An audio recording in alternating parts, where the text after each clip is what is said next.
Continuando o capítulo sobre tecidos condutores, o Cebola vai explicar o líber, ou floema, e as suas funções.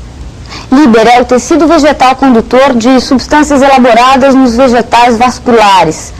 Ao contrário do xilema, cujas células maduras são mortas, o líber, ou floema, mantém os componentes vivos.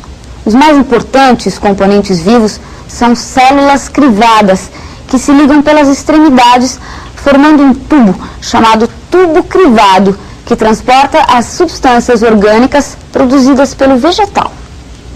Alô, turma. Alô. Lembramos da aula passada que nós vimos o transporte da seiva bruta, que seria feita de água e sais minerais. Nós vimos também que o sentido de condução dessa seiva era sempre da raiz para as folhas, e chamamos esse transporte de transporte unidirecional. Agora, aquela seiva bruta chegou até as folhas. Nas folhas foi feito um processo fotossintético, onde nós temos a formação de substâncias orgânicas.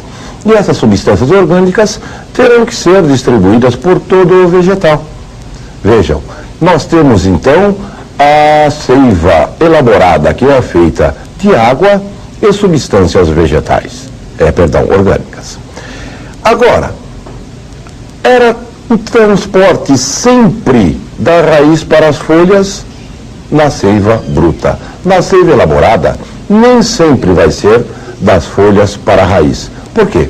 Por exemplo, quando o vegetal perde as folhas no inverno, ele não vai poder fazer fotossíntese. Não está produzindo a seiva elaborada.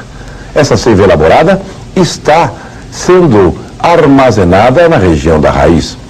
Numa próxima primavera, o vegetal vai ter que crescer novas folhas a partir das suas gemas dormentes, ou mesmo para fazer as flores.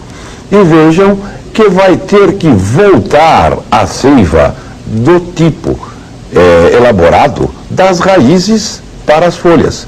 Então, a seiva elaborada, normalmente, o seu sentido é das folhas para as raízes, mas pode ocorrer em sentido inverso. Vejamos o que temos que guardar.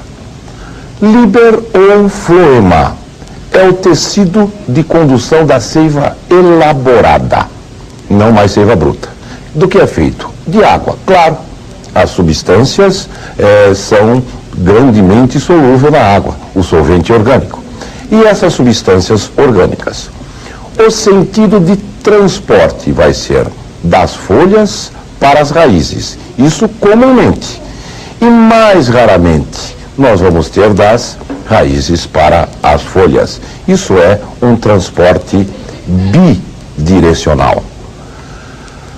Vejam lá, esse transporte bidirecional vai nos dar uma função melhor para esse vegetal. Como ocorre normalmente esse transporte? Podemos dar um exemplo, fazer como é que ele pode ocorrer.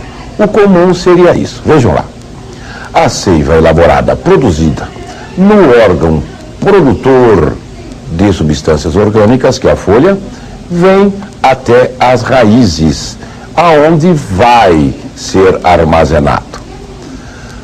Mas, como vimos, nem sempre isso ocorre. Pode ocorrer de maneira inversa. Como vimos, nós vamos ter que levar a seiva elaborada ascendentemente também. E nós vamos ter que transformar um açúcar de reserva da raiz, que é o amido, em um açúcar solúvel para ir para as folhas. Vejam como é que acontece. Normalmente a fotossíntese produz o açúcar, esse açúcar solúvel, produz a seiva elaborada e isso vai descer até as raízes, onde vai haver o acúmulo desse açúcar, mas um açúcar insolúvel. Vou transformar açúcar solúvel em açúcar insolúvel. Quando, por exemplo, perde-se as folhas No inverno, o vegetal vai precisar fazer novas folhas. Vou transformar o açúcar insolúvel em açúcar solúvel, novamente glicose, e vou levar para as gemas vegetativas, ou mesmo as gemas florais, para consumir esse açúcar e eu poder fazer novas folhas. Como ocorre esse transporte de seiva pelo vegetal? Um cientista chamado Minch, ele bolou um sistema físico de como vai ocorrer esse transporte. Vejamos lá como é que ocorre. Imaginem aqui um osmômetro concentrado. Isso daqui seria uma membrana semipermeável. Eu tenho aqui um outro osmômetro, mas com uma solução de açúcar diluída. Nesse A, mais concentrado, e nesse B, mais diluído. Ambos estão repletos de líquido. Também repletos de líquido, está esse tubo C. E eu tenho esse osmômetro, ele é mergulhado em uma solução de água destilada. Veja o que ocorre. Por ser mais concentrado do que o meio em que está, esse osmômetro vai sugar a água desse meio. Vai entrar água por osmose, aumentando muito a pressão dentro desse osmômetro A. Essa pressão aumentada vai empurrar o líquido pelo tubo C e vai até o tubo B, o osmômetro B. Normalmente, por ser mais concentrado do que o meio, iria entrar água para dentro desse osmômetro. Porém, como a concentração de ar é maior, a pressão formada dentro desse sistema é muito maior do que a pressão que esse osmômetro B exerce sobre o meio. Logo, a água irá sair. Vejam, então, neste esquema, eu teria uma circulação de água nesse sentido. Do osmômetro A para o tubo, para o osmômetro B e para a solução de água destilada. E novamente entrando para o osmômetro A. Normalmente isso iria se equilibrar quando os dois osmômetros ficassem com a mesma concentração. Porém, o vegetal, ele vamos dizer, se precavém contra esse tipo de acontecimento. Ele nunca deixará os osmômetros com a mesma concentração. Por quê? O osmômetro A, que o mais concentrado, ele vai ser representado pela folha, que está sempre produzindo açúcar solúvel, muito açúcar. O osmômetro B seria representado pelas raízes, que está transformando o açúcar solúvel, a glicose, em açúcar insolúvel, o amido. E o amido não tem pressão osmótica. Então vai haver sempre este fluxo de A para B, das folhas para as raízes. O tubo C representaria o floema. E a solução de água destilada seria o xilema. Vamos guardar isso daí? Vejam lá. Osmômetro A, ele representa um órgão produtor de açúcar, a folha.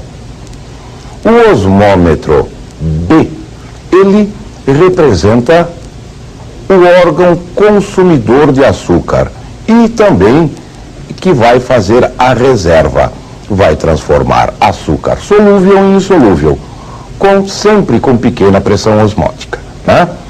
E o floema ou líber seria o tubo C, D, que é a água destilada, vai sempre do osmômetro mais diluído para o mais concentrado. E a seiva elaborada, que é a solução de açúcar, vai sempre do osmômetro mais concentrado para o osmômetro mais diluído, quer dizer, das folhas para as raízes. Como se posicionam estes tecidos no vegetal? Os vegetais de maior porte, os vegetais que chamamos de gimnospermas, os pinheiros, as sequoias, e as angiospermas, as árvores frutíferas, eles têm um local de posicionamento destes tecidos. O floema, ele fica mais perto da casca, mais externo, mais periférico, o condutor de seiva elaborada. Condutor de seiva bruta, o xilema, fica mais interno, mais dentro dos vegetais. Guardemos isso, hein? A posição dos tecidos liber, elenho, em gimnospermas e em dicotiledôneas é periférico para o liber e para o lenho ele é central. Inclusive, um cientista Malpighi, ele fez um tipo de experimento chamado cintamento ou anel de Malpighi, retirando um anel da casca do vegetal dicotiledônea. O que ocorre quando eu faço este cintamento ou anel de Malpighi? Vejam lá. O lenho mais central permitirá a subida de seiva bruta para as folhas, onde será feita a fotossíntese. Porém, o liber está interrompido. Não vai passar a seiva elaborada para as raízes. As raízes morrerão por falta de alimento.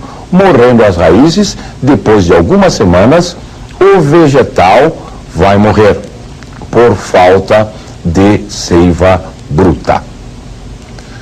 Mas esse cintamento também é uma técnica usada para a agricultura. Como será usada essa técnica? Eu vou fazer um cintamento em ramo. Dê uma olhada. Quando eu faço um cintamento num ramo, eu vou acumular substâncias orgânicas porque daquelas não podem vir para o resto do vegetal. O vegetal não morre porque o resto da copa traz a seiva para a raiz. Mas neste ramo, os frutos serão mais sumarentos, eles terão mais glicose. Uma outra experiência é feita para verificar a posição deste liberofloema. Usamos um pequeno inseto, o afídio. Nós usamos o pulgão. Veja só o que ocorre. O pulgão, com sua tromba, suga esta seiva elaborada, porque está bem perto do exterior do vegetal. Suga tanto que pequenas gotas de material doce de seiva elaborada são eliminadas pela região anal deste animal. E, inclusive, as formigas gostam muito desse material açucarado.